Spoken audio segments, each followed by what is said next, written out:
Bom dia! Seja bem-vindo a mais uma edição do Pão Nosso de Cada Dia 2025, um quadro do canal A Palavra Responde. As reflexões deste ano continuam sendo baseadas na Maratona Bíblica 2025 da CCDP, intitulada The Way. Estamos lendo o Novo Testamento e Salmos, extraindo da leitura 360 palavras-chave para a nossa vida. São palavras que influenciarão nossa vida espiritual, emocional, familiar, profissional e muito mais. Participe conosco das reflexões trazidas diariamente pelo pastor Sinésio Santos. Deus te abençoe. Olá, meus queridos amigos, meus amados irmãos, chegando com a leitura de hoje, Mateus capítulo 9. E a palavra que eu separei dentro desse contexto para a nossa reflexão hoje é esta aqui: exclusão. Exclusão no hebraico é carete, e na língua grega pode ser apokopê ou equibolê. No hebraico bíblico, a ideia de exclusão é frequentemente expressa pela palavra carete, que significa cortar ou separar. Carete é usado em Levítico 20:18, por exemplo, para descrever a exclusão do povo de Deus como consequência de pecado grave.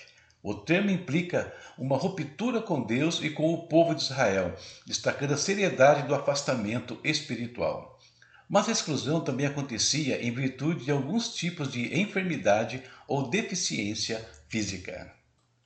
No grego do Novo Testamento, o conceito de exclusão é expresso por palavras como apokopê, cortar fora, e equibolê, lançar fora. As aplicações mais comuns dos termos aparecem, por exemplo, em Mateus 22:13. Os que não estão preparados são lançados para fora das bodas. Também implica em separação espiritual. João 15:6 fala dos ramos que não permanecem em Cristo sendo cortados e lançados do fogo. Nos dias do Novo Testamento, muitos eram excluídos por preconceitos e até por causa de alguns problemas de saúde. E como sempre fazemos, vamos resumir a exclusão em três aspectos. Primeiro, exclusão como consequência do pecado. Em ambas as línguas, a exclusão é vista como resultado da desobediência ou rejeição da aliança com Deus. Podemos ver exemplos diversos ao longo das Escrituras, onde povos ou pessoas foram cortados da presença de Deus por insistirem em andar de forma contrária a Ele. Chamada ao arrependimento. A exclusão bíblica não é final, sem a oportunidade de arrependimento, destacando a misericórdia divina. Ela aponta para a esperança da reconciliação com Deus. Raros são os casos onde alguém foi simplesmente cortado da aliança com Deus. A exclusão era muito mais uma disciplina do que mera condenação.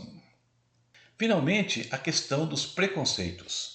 Embora as origens sejam no Velho Testamento, no Novo Testamento podemos ver que a exclusão se transformou em preconceitos e pessoas que apresentavam determinados tipos de problema, deficiência ou comportamento eram segregados da sociedade, sendo condenados a uma vida de rejeição e abandono. Os publicanos eram um exemplo disso. Concluindo, o capítulo 9 de Mateus mostra como Jesus lidou com os excluídos da sociedade do seu tempo. Ele restaurou a saúde, eliminou as deficiências que excluíam pessoas do convívio social. Tornou discípulo e depois apóstolo alguém rejeitado pelo povo. Jesus pôs fim à exclusão espiritual, emocional, social e física. E aqui fica uma lição para nós nos dias de hoje.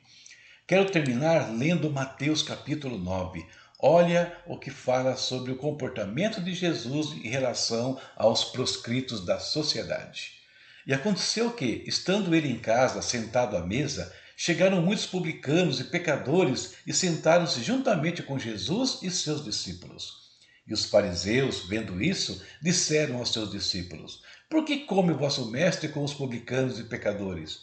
Jesus, porém, ouvindo, disse-lhes: Não necessitam de médico os sãos, mas sim os doentes. Ide, porém, e aprendei o que significa: misericórdia quero e não sacrifício, porque eu não vim chamar os justos, mas os pecadores ao arrependimento.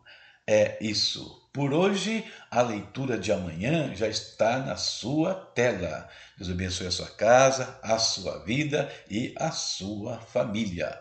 Prosseguindo, firmes na nossa maratona, amanhã é dia de ler Mateus capítulo 10. Tchau, tchau. Conheça os e-books do pastor Sinésio Santos. Materiais escritos para inspirar, ensinar e transformar vidas. São títulos abordando temas como estudos bíblicos, histórias envolventes de ficção, orientações práticas para a vida cristã, capacitação de docentes, comentários bíblicos versículo por versículo. Cada obra é um convite para mergulhar em conteúdos que edificam e enriquecem o conhecimento, ajudando você a crescer em fé e sabedoria. Encontre o título perfeito para sua jornada e compartilhe a experiência com aqueles que você ama. Adquira já o seu e transforme sua leitura em um momento de aprendizado e crescimento.